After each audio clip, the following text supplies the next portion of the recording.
that people with very different political philosophies can come together on an issue of enormous magnitude. And I do want to thank Mike Lee for his great work on this. Madam President, I rise today to speak in support of overriding the President's veto of Senate Resolution number 7. On April 16th, despite telling us that he is opposed to, quote-unquote, endless wars, President Trump used the second veto of his presidency to reject Senate Joint Resolution number 7, which directs the removal of U.S. armed forces from the Saudi-led intervention in the Republic of Yemen, a war which began 4 years ago. Madam President, the vote on that resolution that was passed here in the Senate was 54 to 46, all Democrats voting for it and 7 Republicans voting for it. Resolution passed the House on April 4th by a bipartisan vote of 247 to 175. Madam President, the current situation in Yemen is the worst humanitarian disaster on earth. In March of 2015, under the leadership of Mohammed bin Salman, then Saudi Arabia's defense minister and now the Crown Prince, a Saudi-led intervention in Yemen's ongoing civil war took place. According to the United Nations, Yemen is at risk of the most severe famine in more than 100 years. According to the UN, Yemen is at risk of the most severe famine in more than 100 years, with some 14 million people. This is a small country, some small, poor country. Some 14 million people now face starvation.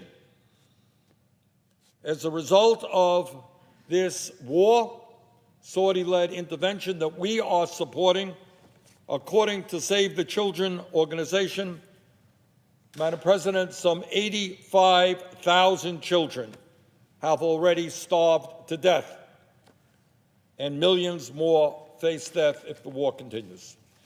And it gets much worse than that. A new United Nations Commission report just published by the University of Denver states that the impact of this war on civilians, particularly children, is actually far more serious than previously thought. If this war continues, the report estimates that by the end of 2019, it will have taken the lives of some 219,000 people in Yemen, including 140,000 children under the age of 5. According to this report, every 12 minutes, a Yemeni child is dying as a result of this war. The magnitude of the suffering in that country is literally unimaginable. We're talking about the possibility of millions of people starving to death, of hundreds of thousands of people dying by the end of this year.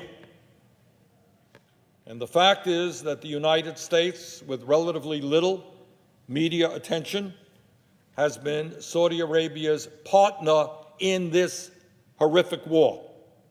We have been providing the bombs the Saudi coalition is using.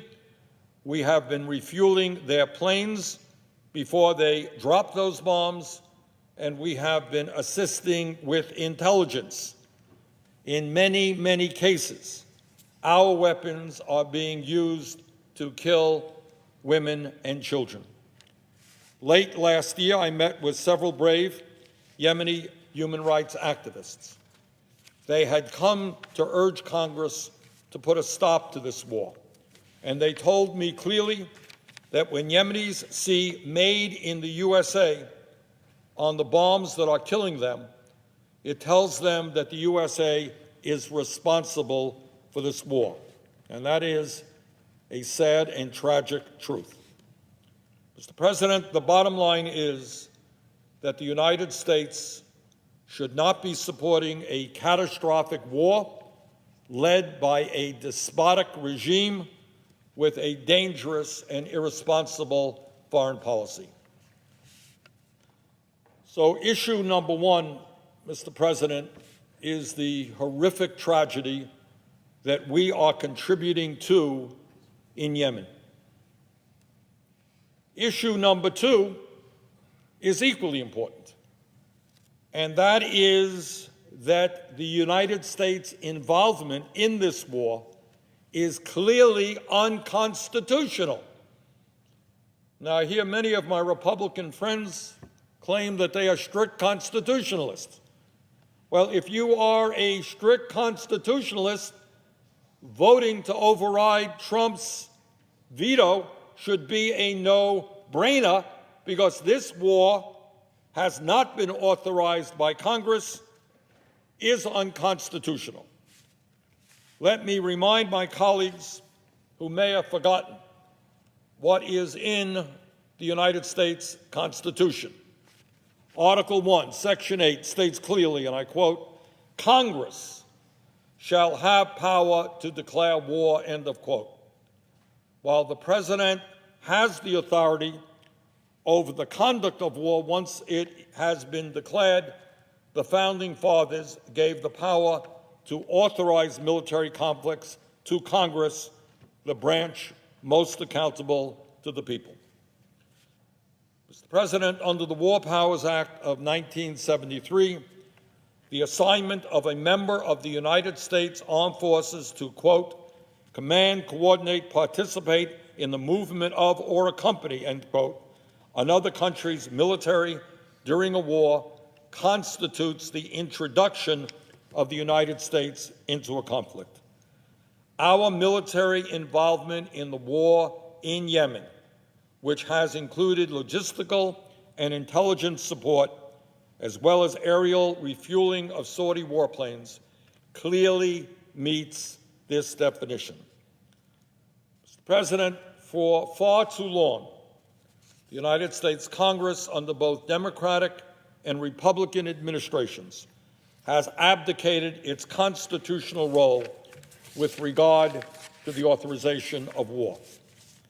The historic passage of this resolution, the first time since the 1973 War Powers Resolution was passed that it has been successfully used to withdraw the United States from an unauthorized war, was a long overdue step by Congress to reassert its constitutional authority. Finally, after years of abdicating that responsibility, Congress stood up in the Senate and in the House and said, you know what, Mr. President, you do not have the power to get U.S. troops involved in a war that we did not vote upon.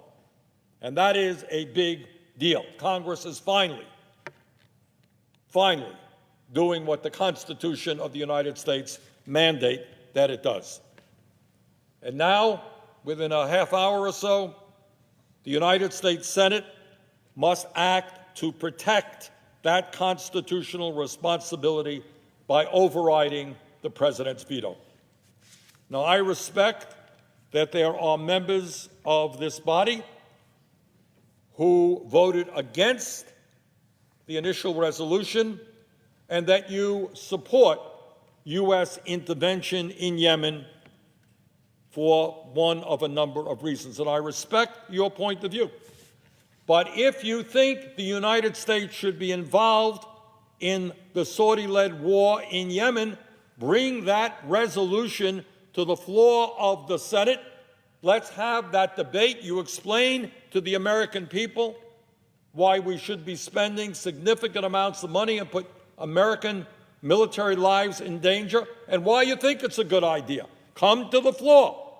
That's what the Constitution says you should do, and let us vote that issue up or down. Maybe you win, maybe you don't win. I think you don't win, but maybe you will. But let's have that debate.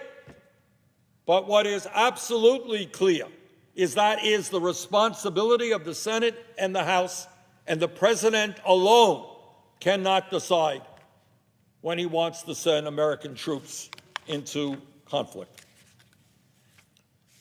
Last point that I want to make, Mr. President, is that this vote this afternoon must make clear to Saudi Arabia that we will not continue to follow their lead into disastrous military interventions. Let us be very clear. Saudi Arabia is a despotic dictatorship that works overtime to prevent any movement in that country toward democracy. That is a country run by an incredibly wealthy family. Mohammed bin Salman, I think, has the distinction of both owning the largest yacht in the world and the largest house in the world. They have endless wealth, and now they are using their wealth and power in a dangerous and irresponsible military intervention. Saudi Arabia is a nation that treats women not as second-class citizens, but as third-class citizens. It is a nation that 7 months ago murdered a journalist in cold blood in its own consulate in Turkey and then dismembered his body. That was a signal to any dissident in Saudi Arabia that if you dare speak out against the royal family, that's what you have to look forward to. Getting killed in cold blood, getting your body dismembered. Dozens of people were recently executed in Saudi Arabia because of their opposition to government policy. So the word has got to get out to the dictatorship in Saudi Arabia that no, we will not be following their leads and their interventions in wars that are only causing horrific pain in that region. In my view, what we should be doing in Yemen now is ending the bombing, supporting a diplomatic solution to the civil war there that finally brings peace to that region, provide immediate humanitarian aid, and helping the people along with the international community to rebuild their shattered economy, which is dysfunctional today. Mr. President, this is an important vote. It's an important vote that says that the people of Yemen need humanitarian aid, not more bombs. It is a vote which says that the United States Senate believes in the Constitution of this country, which says that it is Congress, not the President, that determines whether and when we go to war. And it is a vote which tells Saudi Arabia that we will not follow their lead in irresponsible interventions. So, Mr. President, I would hope very much that the members of this body summon up their courage and vote to override Trump's veto. Thank you, Mr. President, and I yield the floor.